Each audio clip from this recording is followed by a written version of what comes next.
Hello friends, welcome to study with smartness. I hope कि आप जहां भी होंगे स्वस्थ एवं सुरक्षित होंगे। तो दोस्तों, आज हम आपके लिए लेकर आए हैं बहुत ही ज़्यादा इंपॉर्टेंट क्वेश्चन जो कि हैं आपके एमपी पुलिस और जेल प्रहरी के लिए। दोस्तों, अगर आप इन एग्ज़ाम को देने वाले हैं तो दोस्तों आपको पूरा वीडियो लास्ट तक देखना चाहिए और सभी क्वेश्चंस को ध्यान से देखना चाहिए, क्योंकि दोस्तों मैंने सभी क्वेश्चन में आपको जो एक्स्ट्रा फैक्ट्स बताया है वो बहुत ही इंपॉर्टेंट है। ठीक है, तो आपको सभी क्वेश्चंस को ध्यान से देखना है, पूरा वीडियो लास्ट तक देखना है। दोस्तों, अगर आप इस चैनल पर नए आए हैं तो दोस्तों प्लीज़ चैनल को लाइक सब्सक्राइब करना ना भूलिएगा और दोस्तों साथ ही बेल आइकन भी प्रेस कर लीजिएगा, जिससे कि आपको आने वाली वीडियोस की अपडेट्स टाइम पर मिलती रहेगी। तो चलिए स्टार्ट करते हैं। आपका पहला क्वेश्चन देख लेते हैं दोस्तों, क्या है। दोस्तों, आपका पहला क्वेश्चन है जो वह प्रतिवर्ष हाथी महोत्सव कहाँ मनाया जाता है। ठीक है, ऑप्शन है जयपुर, श्री गंगानगर, जोधपुर, अजमेर। तो यहाँ पे जो आपका राइट आंसर है प्रतिवर्ष हाथी महोत्सव, ऑप्शन नंबर ए, जयपुर में मनाया जाता है। दोस्तों, जयपुर में प्रतिवर्ष हाथी महोत्सव मनाया जाता है। इस महोत्सव में हाथियों को सजा धजा कर लाया जाता है। ठीक है दोस्तों, यदि बात करें जयपुर की तो दोस्तों वर्तमान में जयपुर राजस्थान की राजधानी है, जिसको दोस्तों 1728 में आमेर के राजा जयसिंह ने बसाया था। दोस्तों, राजा जयसिंह द्वितीय ने बसाया था। ठीक है दोस्तों, इसको हम गुलाबी शहर या फिर पिंक सिटी के नाम से जानते हैं। दोस्तों, यदि बात क्या आती दोस्तों 1876 में तत्कालीन राजा कौन थे? राजा राम सिंह। दोस्तों, सवाई राम सिंह उस टाइम पर राजा थे जयपुर के। तो दोस्तों, इंग्लैंड की महारानी एलिजाबेथ व प्रिंस जो एल्बर्ट आए थे उस टाइम पर। ठीक है, तो दोस्तों उनके आगमन के टाइम पर जो राजा राम सिंह थे उन्होंने पूरे जयपुर को गुलाबी रंग से रंगवा दिया था। दोस्तों, तभी से जयपुर का नाम गुलाबी शहर पड़ गया था। ठीक है, तो आपको याद रखना है कि प्रतिवर्ष हाथी महोत्सव कहाँ मनाया जाता है? जयपुर या फिर पिंक सिटी में। ठीक है, तो दोस्तों अब चलिए नेक्स्ट क्वेश्चन देखते हैं। दोस्तों नेक्स्ट है मे दम मे फाई किस प्रदेश का त्यौहार है? मे दम मे फाई दोस्तों इंपॉर्टेंट है। ऑप्शन आपके पास हैं असम, मेघालय, मणिपुर, केरल। तो यहाँ पे जो आपका राइट आंसर दोस्तों मे दम मे फाई किस प्रदेश का त्यौहार है, तो ऑप्शन नंबर ए जो कि है आपका असम। दोस्तों, असम का त्यौहार है मे दम मे फाई। ठीक है दोस्तों, असम की ताई होम जनजाति का त्यौहार है, जिसमें दोस्तों ताई होम जनजाति के लोग अपने पूर्वजों को प्रसाद चढ़ाते हैं। दोस्तों, आप देख सकते हैं कि सामने प्रसाद चढ़ा रहे हैं। ठीक है, और दोस्तों इसमें जो अपने भगवान होते हैं उनको बलिदान देते हैं। ठीक है दोस्तों, यदि बात की जाए असम की, यहाँ पे बात आई असम की, तो असम की स्थापना 15 अगस्त 1947 को हुई थी। दोस्तों, यहाँ की राजधानी दिसपुर है। ठीक है दोस्तों, असम कुछ चीज़ों के लिए बहुत ही फेमस है, जैसे असम में काजीरंगा राष्ट्रीय उद्यान है जो कि एक सींग वाले गैंडा के लिए प्रसिद्ध है। ठीक है, एक सींग का गैंडा यहाँ पाया जाता है काजीरंगा राष्ट्रीय उद्यान में। दोस्तों, असम में ही विश्व का सबसे बड़ा नदी द्वीप है जो कि है माजुली द्वीप। माजुली द्वीप दोस्तों विश्व का सबसे बड़ा नदी द्वीप है जो कि है असम में ही। और दोस्तों, असम में कामाख्या मंदिर है जो कि बहुत ही विश्व प्रसिद्ध है। ठीक है, तो आपको ये सारे फैक्ट्स इस क्वेश्चन से याद रखने हैं। चलिए अब नेक्स्ट क्वेश्चन देख लेते हैं। दोस्तों, नेक्स्ट है कि गुरुमुखी डोंगरी और सिंधी लिपि की उत्पत्ति किस लिपि से हुई है? दोस्तों, गुरुमुखी डोंगरी और सिंधी लिपि की उत्पत्ति किस लिपि से हुई है? ऑप्शन है ब्राह्मी लिपि, शारदा लिपि, टांकरी लिपि या फिर कुषाण लिपि। तो यहाँ पे जो आपका राइट आंसर दोस्तों ऑप्शन नंबर बी जो कि है शारदा लिपि। दोस्तों, शारदा लिपि ये बहुत ही प्रसिद्ध लिपि थी जो कि बहुत यानी कि कुछ टाइम पहले यूज़ होती थी। आजकल इसका उपयोग बहुत कम हो गया है, लेकिन दोस्तों आज भी जो पुराने जो पंडित हैं दोस्तों, जो पुराने पंडित हैं वह आज भी इस लिपि का उपयोग करते हैं। ठीक है दोस्तों, जो यहाँ पे जो गुरुमुखी है इसको विकसित किया था गुरु अंगद देव ने। दोस्तों, यह गुरुमुखी लिपि भी है, यह भी दोस्तों शारदा लिपि से ही विकसित हुई है। ठीक है, तो आपको याद रखना है। और इसको किसने विकसित किया था? गुरु अंगद देव ने, जो कि सिखों के दूसरे नंबर के गुरु थे। ठीक है, तो दोस्तों अब चलिए नेक्स्ट क्वेश्चन देख लेते हैं। दोस्तों, नेक्स्ट क्वेश्चन है आपका एजुथाचान पुरस्कारम किस प्रदेश का सर्वोच्च साहित्यिक पुरस्कार है? दोस्तों, एजुथाचान पुरस्कारम किस प्रदेश का सर्वोच्च साहित्यिक पुरस्कार है? तो ऑप्शन है केरल, तमिलनाडु, कर्नाटक, आंध्र प्रदेश। ठीक है, तो यहाँ पे जो आपका राइट आंसर है दोस्तों ऑप्शन नंबर ए है जो कि है केरल। दोस्तों, केरल का सर्वोच्च साहित्यिक पुरस्कार है एजुथाचान पुरस्कारम। ठीक है दोस्तों, केरल साहित्य अकादमी द्वारा यह पुरस्कार दिया जाता है। और दोस्तों, यह पुरस्कार जो है मलयालम भाषा के पिता थे, जो पिता माने जाते हैं थुनथाचू एजुथाचन। दोस्तों, थुनथाचू थोड़ा सा नाम अटपटा सा आप याद रख लीजिएगा।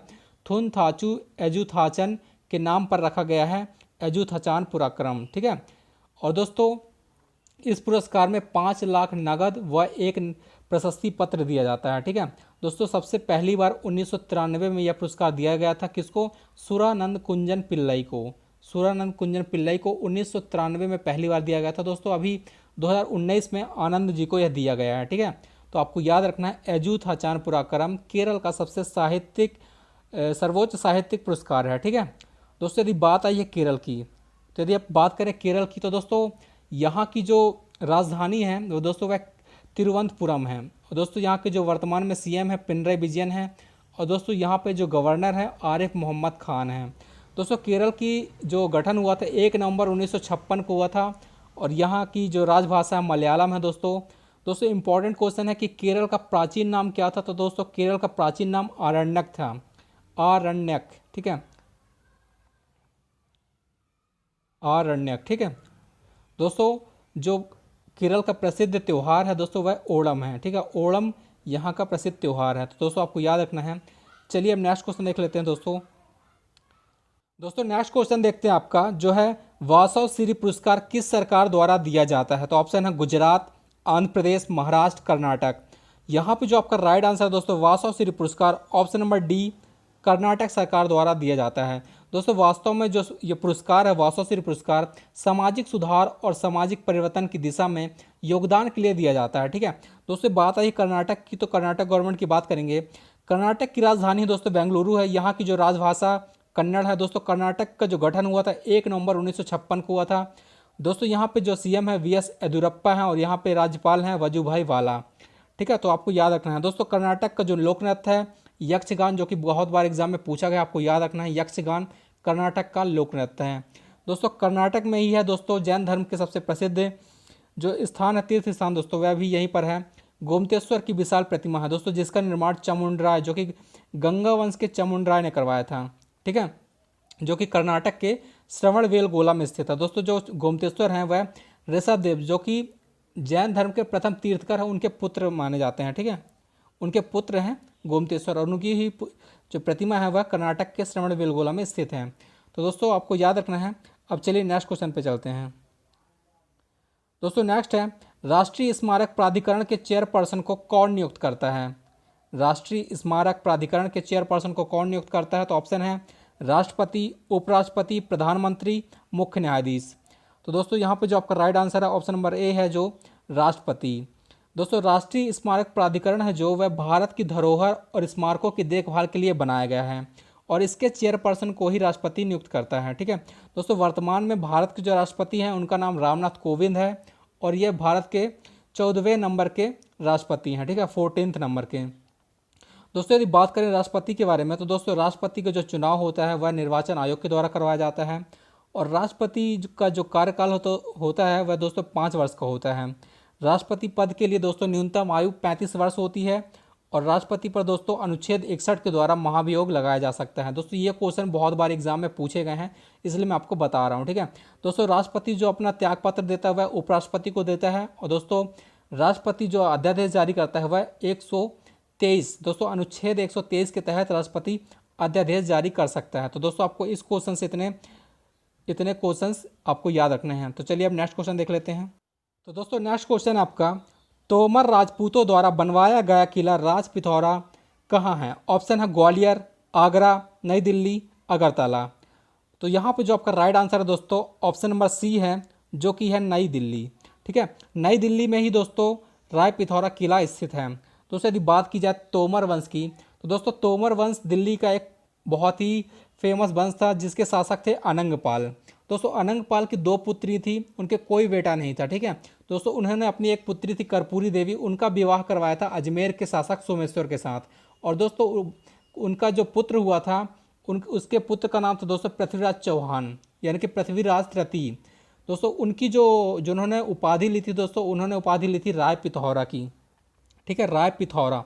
दोस्तों उनसे बहुत ही एग्जाम में कई बार पूछा गया है। दोस्तों उनके जो फेमस 2 युद्ध हैं, एक है तराइन का प्रथम युद्ध और दूसरा है तराइन का द्वितीय युद्ध। दोस्तों जो तराइन का प्रथम युद्ध हुआ था उसमें मोहम्मद गौरी को हराया था दोस्तों जो पृथ्वीराज चौहान राय पिथौरा ने।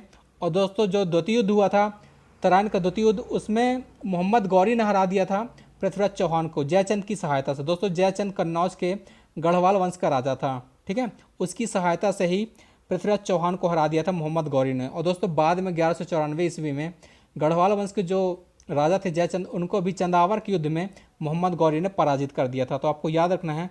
और दोस्तों जो पृथ्वीराज चौहान के ऊपर उनकी जो फेमस पुस्तक है जो उनके शासन के ऊपर लिखी गई है दोस्तों, वह है पृथ्वीराज रासो। ठीक है, पृथ्वीराज रासो दोस्तों पुस्तक उनके ही मित्र और कवि थे चंद्रवरदाई, उन्होंने लिखी है। दोस्तों पृथ्वीराज रासो में बहुत ही फेमस है, कई बार एग्जाम में पूछा गया है, तो आपको याद रखना है दोस्तों। चलिए अब नेक्स्ट क्वेश्चन पे चलते हैं। दोस्तों नेक्स्ट है कि चिश्ती सिलसिला। दोस्तों चिश्ती सिलसिला एक सूफी सिलसिला है जो चिश्त कस्बे से शुरू हुआ। चिश्त कस्बा कहाँ स्थित है? तो ऑप्शन है अफगानिस्तान, तुर्कमेनिस्तान, उज्बेकिस्तान और सऊदी अरब। तो दोस्तों इसमें जो आपका राइट आंसर है ऑप्शन नंबर ए है, जो कि है अफगानिस्तान। दोस्तों चिश्ती जो कस्बा है वह अफगानिस्तान के हेरात प्रांत में स्थित एक कस्बा है। इसकी स्थापना दोस्तों 930 ईस्वी में अबू इसाक सामी ने की थी। ठीक है, अबू इसाक सामी ने। दोस्तों यदि भारत में इसकी बात की जाए तो दोस्तों चिश्ती सिलसिला भारत में ख्वाजा मोइनुद्दीन चिश्ती द्वारा स्थापित किया गया था, ख्वाजा मोइनुद्दीन चिश्ती द्वारा। ठीक है, जो कि दोस्तों 1192 के आसपास भारत में आए थे। कुछ समय तक दोस्तों ये लाहौर और दिल्ली में रहे थे, उसके बाद ये अजमेर शिफ्ट हो गए थे। ठीक है, और दोस्तों अजमेर में ही इनकी दरगाह बनी है। दोस्तों जो चिश्ती सिलसिला के कुछ प्रमुख जो संत थे दोस्तों, उनमें से नाम है जो निजामुद्दीन औलिया और नसरुद्दीन चिरागे दहलवी। ठीक है, तो आपको याद रखना है निजामुद्दीन औलिया भी चिश्ती सिलसिला के संत हैं। दोस्तों अब चलिए नेक्स्ट क्वेश्चन देखते हैं। नेक्स्ट दोस्तों द्वितीय बुद्ध किसे कहा जाता है? द्वितीय बुद्ध किसे कहा जाता है? तो ऑप्शन है पद्म संभव, मैत्रेय, अवलोकितेश्वर, अश्वघोष। तो दोस्तों इसमें जो आपका राइट आंसर है ऑप्शन नंबर ए है पद्म संभव। ठीक है, पद्म संभव को ही दूसरा बुद्ध कहा जाता है। दोस्तों जो पद्म संभव है भारत के एक साधु पुरुष थे। ठीक है, भारत के एक साधु पुरुष थे और उन्होंने 8वीं शताब्दी में जो बौद्ध धर्म को भूटान एवं तिब्बत में जो प्रचार प्रसार में उनकी जो अहम भूमिका थी दोस्तों, उसके बाद ही इनको दोस्तों दूसरा बुद्ध कहा गया है। ठीक है, दोस्तों इनको पद्म संभव को भूटान और तिब्बत में वाले जो क्षेत्र है वहाँ पर इनको गुरु रिम्पोछे व लोपो रिम्पोछे के नाम से जाना जाता है। ठीक है, गुरु रिम्पोछे या फिर लोपो रिम्पेछे। दोस्तों आपको याद रखना है द्वितीय बुद्ध किसे कहा गया है? पद्म संभव को। चलिए अब नेक्स्ट क्वेश्चन पे चलते हैं। दोस्तों नेक्स्ट है कि दादा साहेब फाल्के पुरस्कार की शुरुआत कब हुई? ऑप्शन है 1963, 1966, 1969 या फिर 1970। तो यहाँ पे जो आपका राइट आंसर है दादा साहेब फाल्के पुरस्कार की शुरुआत ऑप्शन नंबर सी 1969 में हुई है। दोस्तों दादा साहेब फाल्के पुरस्कार का जो वास्तविक नाम है वह है धुंडी राज गोविंद फाल्के। ठीक है, धुंडी राज गोविंद फाल्के, और इनका जन्म हुआ था 30 अप्रैल 1870 को। ठीक है, धुंडी राज गोविंद फाल्के 30 अप्रैल 1870 को हुआ था इनका जन्म।